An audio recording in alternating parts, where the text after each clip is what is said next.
Hello, everybody, and thank you for tuning in today to Deborah Kobylt Live. We have a terrific guest on the phone with us, Dr. Ken Best. He wrote the book, 11 Best Ways to Face Life's Challenges. Thank you so much for being here, Doctor. Thank you for having me. Thank you. Like that big studio audience we've got for you today? Yeah. Just so the audience knows, you were praised on Extra on the Hollywood Trend Report, and now, of course, on our show, Deborah Kobylt Live, for the work that you do for so many people. You are a chiropractor. You also work a lot in the realm of healing, which is very broad, so we're going to kind of narrow that down a little bit. First, what I want to know is, why did you write the book, 11 Best Ways to Face Life's Challenges? Well, it's a quick story is all the way back when The Secret was out, I was having patients come in and they were talking about The Secret and they were talking about why The Secret wasn't working for them. So I had to kind of get into helping them understand that belief systems are one of the big factors that get in our way. What does that mean? What does that mean? What are belief belief systems? systems? Yeah. So belief systems are these basically kind of ingrained programs. If you think of your brain like a computer, it can't be an empty system or nothing happens. So we're not born with an empty system. We inherit a lot of things genetically from our parents. And then between the age of birth to 6, we develop all these other subconscious belief systems based upon our authority figures telling us what should be true. Sometimes they're not always telling us something that's true. Like, for example, if you spill your milk and your dad says, "Well, why are you so stupid?" Just because they're frustrated. They don't really think they're stupid, but it's just that moment, right? Wow. But then the child takes that on because there's such an emotional content. It got yelled at, like, "Oh, I must be stupid." And Yeah. so this gets into our subconscious brain. So now we have a belief system of I'm stupid. But then you may do some difficult puzzle and they say, "Oh, you're so smart." And so now you have I'm smart and I'm stupid. So these are what we would call a dual belief. So they're always working in opposition to each other. So we're 16 and we're at school and we're a straight A student, so we're smart. But then we back our car into a tree and do something stupid, and then you go, "Oh, why am I so stupid?" So these programs kind of have a life of their own and they Right. want to express themselves. So finding these belief systems that are getting away into the way of your life of what you're trying to create and you remove them or change them, it just makes it that much easier to create what you want. So how do you help people sort of, change or reframe their own belief system? So when I have a patient come in, they might be coming in for a physical problem, but through muscle testing, I do applied kinesiology, which is a different kind of chiropractic technique. It looks more deeper into the body. It uses the body like a computer to get information out of it by using the muscle testing. So what they might be coming in for may have an emotional basis. And so Interesting. in health, we talk about the triad of health, which is physical, chemical, emotional. To deal with the emotional side of the triangle, I do what's called theta therapy, which is going into a brainwave state that in quantum physics tells us that these small molecules and stuff are actually moving and changing based upon the observer and the intent of the observer. So we can kind of tap into the quantum physics to go into the body and shift these belief systems. Because, where is a memory held anyway? It's just like this morphogenetic field that's in the body. So how do you do that with So, people? so I use muscle testing and I find out if let's say I touch the emotional points and the weak muscle becomes strong. It tells me there's an emotional connection. Then I can do muscle testing and I can have them make statements like, "I love myself," or "I hate myself," or statements that are more pertinent to the exact problem, because each area of the body, like liver, has maybe more things around anger, and the lungs have things more about grief. So I was working on this very wealthy woman just the other day who had emphysema. She had COPD, and she was to the point of needing to be hospitalized, but she couldn't even leave her house to go to the hospital. She was that bad. So working on her, found that she hadn't released the grief and sadness from her father and her brother dying many years ago because she had to take over the company, and she had no time to to grieve properly, and so that was being held in her lungs all those years. So actually, just releasing that got her to the state where she was like feeling better. She could actually go to the hospital, and they actually kept her in the hospital for a week because it was really that bad. So that's how. how did you get her to Go let ahead. this, how do you get somebody to let that kind of thing go? It's tough. So when I'm doing the muscle testing, I continue asking questions, and I say, okay, well, it's something about grief and sadness. Your body's saying that. I'm holding on to that. I said, can you tell me about a time in which you didn't release some sadness? And she basically kind of went right there. And on the table, it was the first time she cried in like 25 years. So Wow. having that physical release of crying, and then I ask her if she wants to let that go and to get creator's perspective on what happened, and to have joyous thoughts about them. Because every time she thinks about them, she goes back into grief, you know? So we're really able to shift that to where she could think about them and remember the joy about the relationship and not hold on to that grief anymore. I think that's fantastic. And I also believe, like you do, so many of our issues physically come from our emotions. I mean, I think a lot of people don't tap into that the way you do. It's very, very important to our healing. So that's a terrific story. What about triggers? You talk also in your book about triggers, how to break a trigger. How do you do that? So the trigger technique is basically for breaking emotional patterns that are ingrained in the brain, and they're kind of second nature. It's like a hardwired reaction. So let's say you're in a relationship. So I had a couple. The one woman came in. We were working on it for something else, and then she's like, I think I'm going to have to get divorced. Me and my husband, all we do is yell and scream at each other anymore. We can't even talk about anything. So I taught her this trigger technique, and it's really simple. It's basically 4 steps. I said, okay, in the moment you're being triggered, and you have to realize you're being triggered. That's the first step. That your emotion is not equivalent to what's happening. You know, it's not somebody just ran over my dog and I'm angry. It's somebody said one sentence to me and I'm angry. That's a trigger, and it's an emotional. It's a chemical triggered emotion. So it's like you're being drugged. So you can't help it because that drug push, these chemicals that are being produced in the hypothalamus are actually making your body in a rage or making you into anger. So it's hard to even be, like, you can even know it's ridiculous, but you can't get out of it because it's chemically induced. I have Does that make sense? absolutely seen this recently.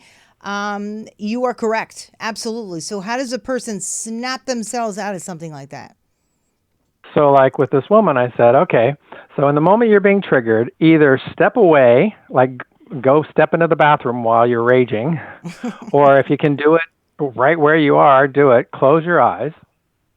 And then you're going to, in your brain, you're imagining you're up in your brain, you're at the hypothalamus where it's producing all these chemicals, and you're the owner of it. You have control over your own body, and you get to determine what happens and what triggers you or not. So as the owner of the business, I imagine that there's like this kind of second floor balcony, and you're the owner and you're looking over the floor, and you see these factories producing all these chemicals for anger and rage. And you've got your workers out there, and you got this thing coming across your desk saying order for rage because this person just said this thing. So you say, you know what? I'm going to cancel that order. So you stamp it 3 times with a red cancel symbol, cancel, cancel, cancel. You get on the speaker, you talk to your factory workers down below, and you say, cancel that order, shut it down. And you see and so you imagine seeing the machines shutting down, the chemicals are not spilling out anymore. And then So your factory workers, like little minions, are going to run around and vacuum up all those chemicals around your body that are making you angry. And so you walk over to the steps. There's 10 steps down to the factory floor. And each step you step down, you have to intentionally lower your level of, in this case, anger, until you step down another step. And then you keep watching them and you step down another step. When you get good at it, it can take only 10 seconds. right. And when you get down to yeah. So in other words, what you're saying is, shut down. Just, you got whatever is happening, you got to sort of shut it down. What if you can't shut down? and you're in the middle of doing something and you can't. Do you advise someone to just sort of close your eyes, take a deep breath? I mean, what are some of the skills that people can take away? And in fact, sort of tease them a little bit into buying your book. Like, what are some of the little things that somebody can do, no matter what it is or what they do for a living? Right. So let me just finish that real quick. So when they've reduced the feeling, they say it's done, it's done, it's done. You acknowledge it to your subconscious, and that trigger is sufficiently broken. And once you break a trigger once or twice, it shouldn't even happen again. It's done. So, yeah. And what happens is, say you can't get away from that situation, like you just said. Right. But let's say 2 hours later, you're sitting on the couch, you're by yourself, and you're thinking about it, and it's re-triggering you. Mm-hmm. It's getting you angry again. That's another time you can do it. So you can do it in the moment, or if you're getting re-triggered just by thinking it. So like with this woman, at one point she's closing her eyes, she's doing this in front of her husband, and he's like, "What are you doing?" She's like, "I'm breaking my trigger so I can talk to you." It completely changed the relationship. He started doing it as well. So when they would start getting into a fight, they both stop, both break their triggers, and then they could actually talk calmly to each other and figure it out. And they're still married. If only two people would do that, we have a lot less divorce, I have to tell you. If two people would just come to the table and try to be reasonable, like you're teaching people, that's fantastic. Tell me a little bit more of what's really helped a lot of folks in this book. Let me pick out another chapter that I really found interesting. Well, I would talk about the rabbit hole. Yeah, let's go. Okay, where's the rabbit hole? Hang on a minute. Go ahead. That was the first kind of aha thing for myself. Mm-hmm, mm-hmm. I was driving my car. I'd already been doing this theta healing for 6 years. I changed thousands of belief systems on myself. I thought, God, I should be enlightened at this point. I've changed so many negative belief systems, but I'm in my car and I have nothing to do but have some crazy thoughts about whatever. And I kind of yelled at my brain for a second and said, stop. It was surprisingly quiet for a moment. And I thought, oh, what do I want now? And then something popped up and I said, how can I create that? And another thing popped up. So I'm like, okay, let's take action on this. So I took action. And I thought, wow, that's a good little pattern. It's a pattern to interrupt a bad pattern, which is my brain going down the rabbit hole, not being happy, making up some stories in my head. Unless you're living in the present moment, you can't be happy. That is true. And if you're most thinking of us are worrying about the past or the future. Yeah. Go ahead, I'm sorry. But I have to tell you, we seem to live in a world where that just is. People are worried about where they're going next. They're dwelling on what happened in the past. In fact, in your first chapter... but it's a pattern. Right. And in your first chapter, you talk about ways that life became so difficult. Is it because we all just have too much going on, or we just don't know how to take it all in and sort of compartmentalize? What do you think? Well, I think it's just because we're taught that way, and we're not conscious about what we're saying to kids as we raise them. We don't realize it has that much impact because as an adult, we know we don't really mean it, so we don't really think a child who's 5 years old really is going to take it to heart that much. So it's cleaning up some of our talk to children and cleaning up our own self-talk, the way we talk to ourselves. Which is also a reflection of usually things that happened when we were children. So the same thing with the triggers. We develop these triggers growing up with our family and our first relationships, and then we carry them over into our new relationships, and that's just baggage that breaks down communication, relationships, being happy. So we're taught to worry about the past. We're taught to worry about the future. Young kids, they don't worry about the past and the future. They're just in the moment, and there's so much more joy coming out of young children. And then you see that start getting squashed as they get older, like they need to worry about their grades, and they need to worry about this. And so we're just taught that. So we have to break that pattern. You mentioned something that was spot on. They have to worry about their grades. They have to worry about this. You're right. I have 3 boys, and it seems as though they're worried and I'm not. I just say, look, just do your best. Do your best, study, because you need to be prepared. You just can't walk in there and not be prepared. and they're the ones worrying. And then, of course, I say, okay, why are they worrying? Then I think, okay, maybe they don't understand it. So then I'll say, well, is it difficult material? Perhaps we can get somebody to help you. But then I think that would make them anxious. It just seems that life can be anxiety producing. You look around at what other people are doing. You know what I mean? How do you break those habits in terms of trying to feel that you want to keep up with everybody else? Well, it's the overstimulation in Yeah. bigger cities and society today. When we grew up, we had fields behind the house, and so you go play for hours, and you'd use your imagination, and you'd exhaust yourself by playing. So the your stress levels were pretty minimal, and now it's just a drive to the grocery back and forth. You might have missed 2 car accidents. It's so true. So, Honestly, it's true, Doctor. You hit the nail on the head. How did you get into this business, by the way? What led you here? Because I know, frankly, you are sort of you work with a lot of high-profile people. Let's just put it that way. How did you get here?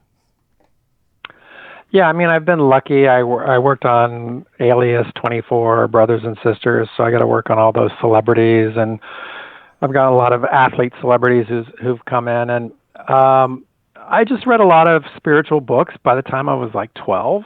Mm-hmm. I was really interested in it. It was way before, the new age was setting in. And then at 16, I broke my back. Oh. And oddly enough, I mean, this is kind of sad, but I had a belief system that I had to suffer in order to be a saint. And as a Catholic kid, I wanted to be a saint. So I was always like, where's my suffering? Where's my cancer? I mean, it's kind of ridiculous. Hey, look, but I just got to so tell when you. I broke my back, I was like, now I get to suffer. Oh, no. I have to tell you, I grew up a Catholic kid, and it was blatantly clear that I would never be a saint. So kudos to you for at least trying. Anyway, but I get it. You had this burden that you carried with you. Yeah, and so I had to learn to live with pain. It's a non-union fracture, so it's permanent. And doctors gave me an option of a spinal fusion and a body cast for 6 months, but it was a 50-50 chance of being better or worse. Ugh. So I ended up becoming an actor for 10 years in New York and stumbled upon a chiropractor there who really helped me so much. So that's my first exposure to chiropractic.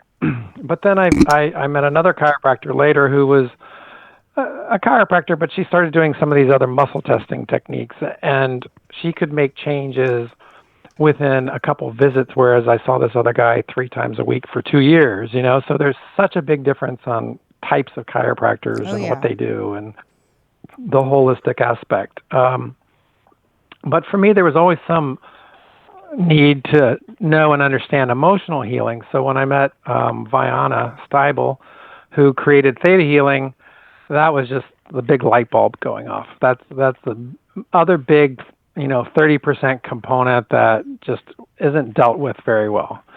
And I could make such major changes with myself and with patients that really made just life much happier to live and more joyous and easier and not worrying about things in the future. So I did the getting out of the rabbit hole for a year, and I just realized I can't even get depressed anymore. And I used to, in my 20s, I used to get depressed all the time. So it's a major shift in patterns.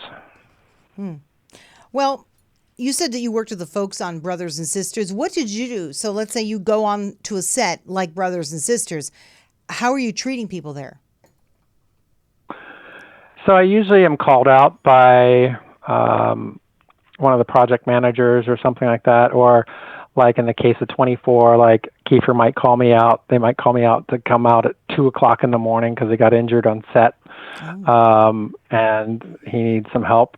Or when I'm going out there for the whole cast and crew, like I did all the seasons of 24, and I would just come out once a week or once every 2 weeks.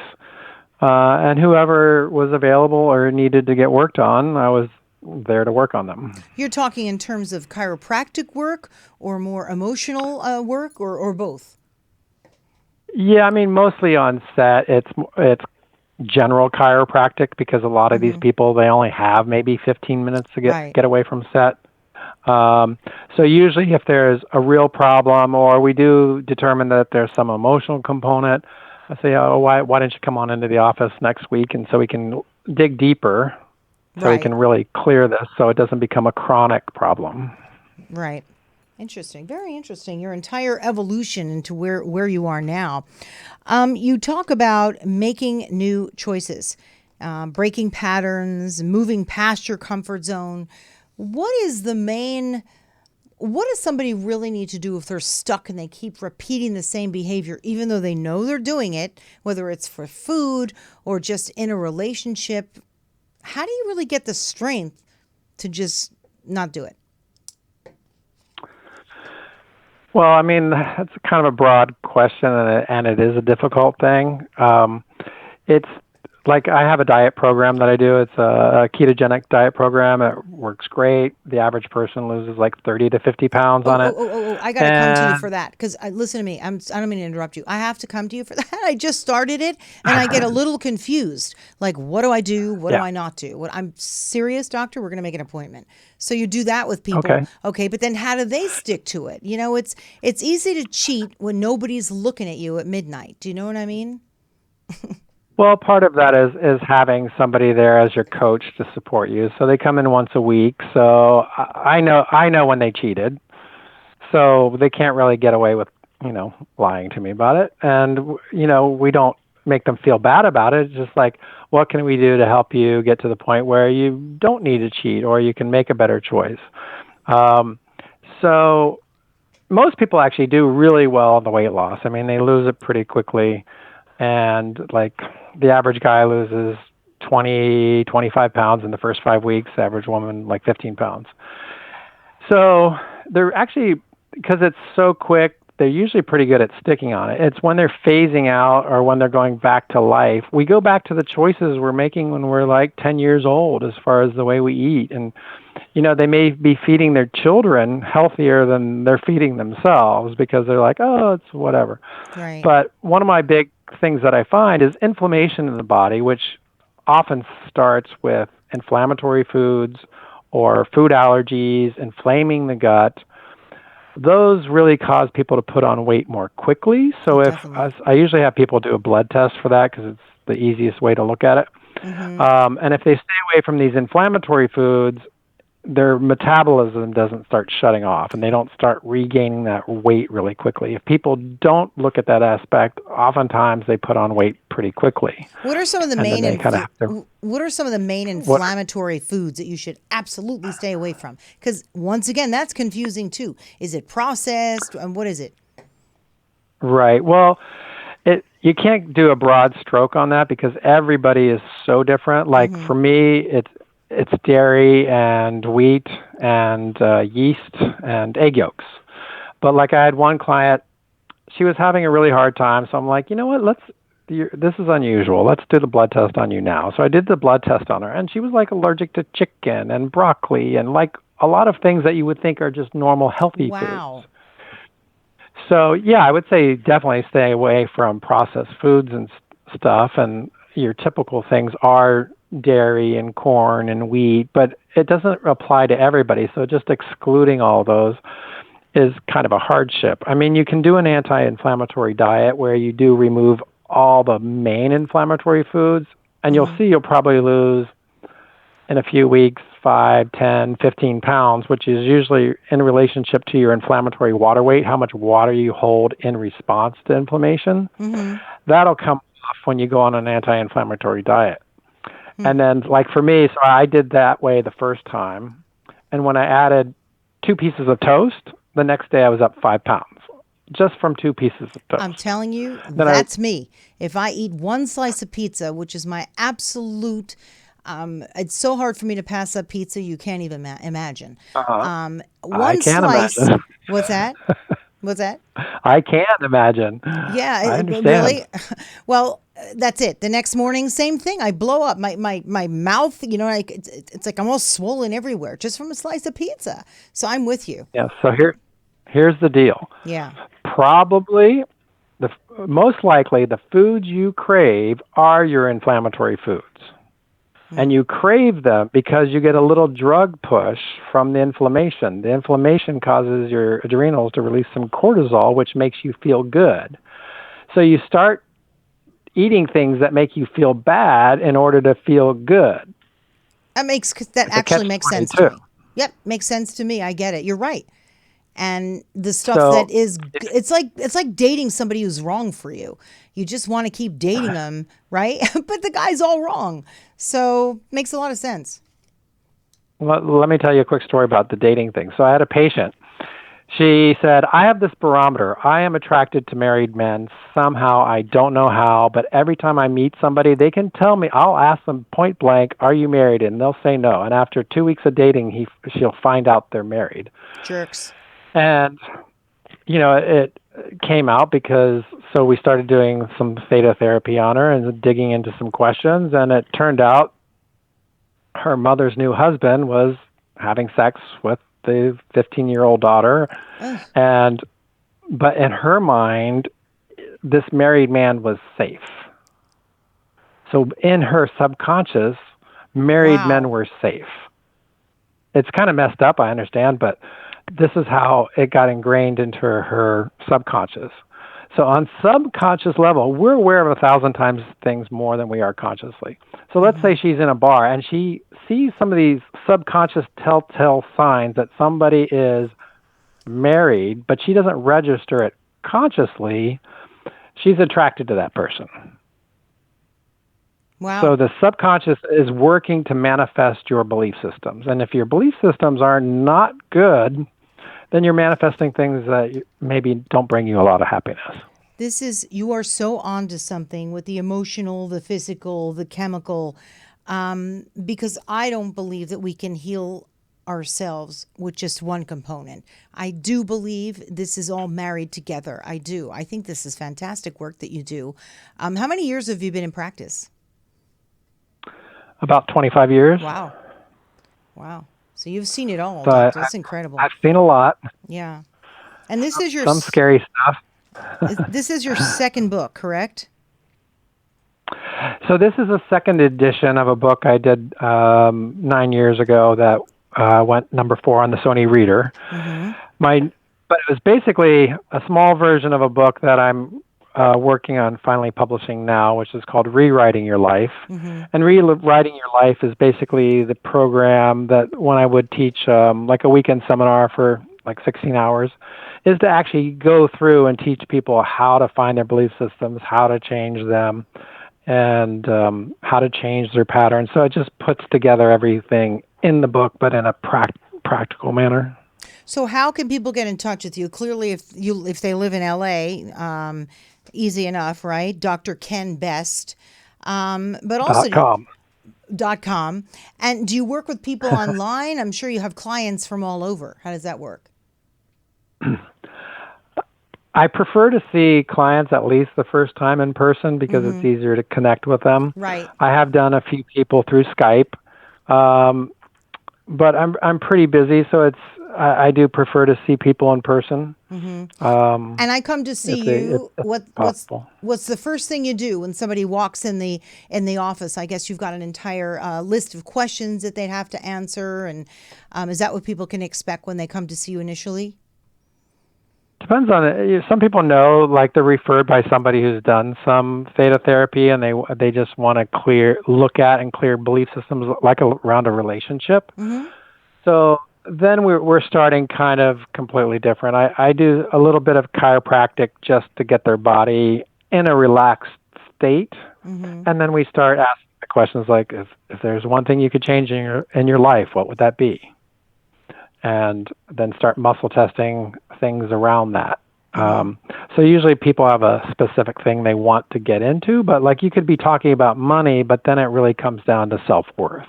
Right. Or whether or not you were wanted or whether you were abandoned, and all these other things start really coming into it. So a lot of times it's never really about money, for example. Very, very interesting. And then other people, I particularly like working with chronic injuries or illnesses that haven't been, they've seen every medical doctor and they haven't been able to resolve it. And, they don't know what to do with it. Because it's a little more rewarding to help people that have, been looking for answers and nobody has any answers. And usually the answers are within your own body, if we can get your body to tell us what it is. Very, very interesting. Okay. Well, I really, I appreciate you coming on our show and just giving us a glimpse into what it is that you do. But I'm imploring everyone to go take a visit to you and absolutely to pick up your book, 11 Best Ways to Face Life's Challenges. And what I like about it is it's an easy read and you can put it down and think about it. I kept it by my bed, and each night I read a couple of chapters and I thought about it, and it helped me reframe about how I'm looking at certain situations. So I found it very, very valuable. So Dr. Ken Best, I thank you for coming on our show, and thank you very much. Thank you very much. I had a great time. Thank you. Yeah, I did as well. And people, you can find our interview, of course, on YouTube, on Facebook, on Instagram, and we Twitter about it. And for those who listen to all of their podcasts, we're on iHeartRadio, Apple Podcasts, and anywhere else that you get your podcasts. So thank you so much for tuning in to Deborah Kobylt Live with Dr. Ken Best. Terrific read, 11 Best Ways to Face Life's Challenges. We'll see you next time. Bye.